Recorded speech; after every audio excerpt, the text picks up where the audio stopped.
it took me an entire year of owning a video production company for me to learn this, and I'm not kidding.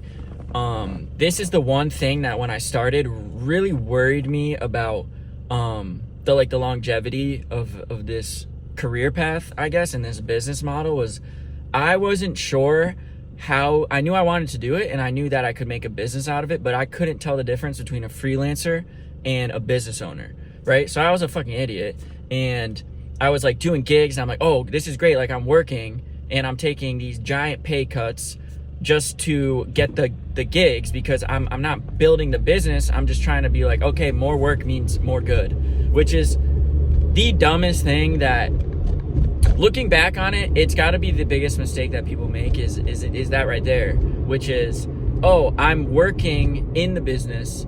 This is building the business, when in fact, that's not building the business. And that was like the biggest eye opener for me. And I'm gonna tell you exactly like what I've been doing to try to, because last year we made, and it's me and a business partner, we made like fucking $80,000 or something light. We spent a lot of it. It was like big spikes. Like, we had one $15,000 gig. The rest of them were just like everything. We're just doing everything. We're doing real estate. We're doing stuff for like stores, businesses, whatever we could get.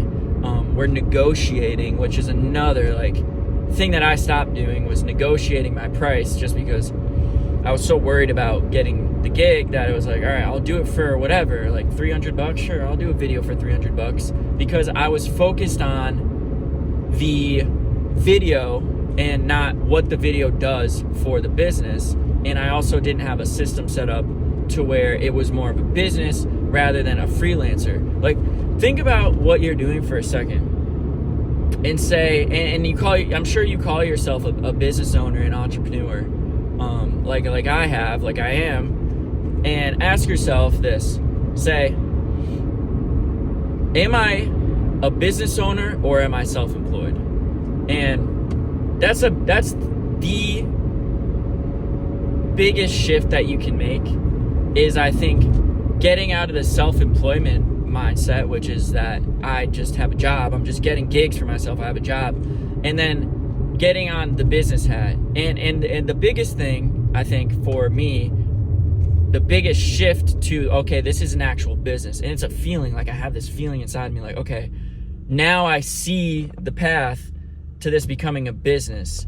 And hiring editors was like, oh my God, why was I not doing this? Like, it just saves me so much time. And focusing on tasks that are like revenue generating, kind of like building SOPs, like processes to make things more efficient.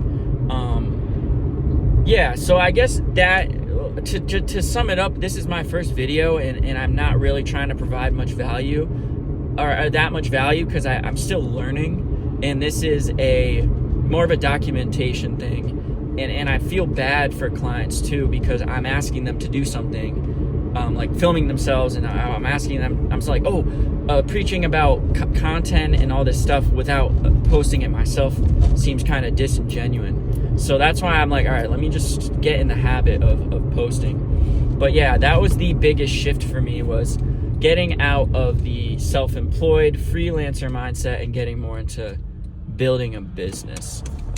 So make sure that you subscribe for the journey. This is going to be a long journey, and this is one of those videos that I hope that people look back on it and be like, okay, he did start from the beginning like me. And yeah, build some authenticity to my future self. So I'm doing my future self a favor. But yeah, like, subscribe, come along for the journey. Hopefully my videos get better. But yeah, peace.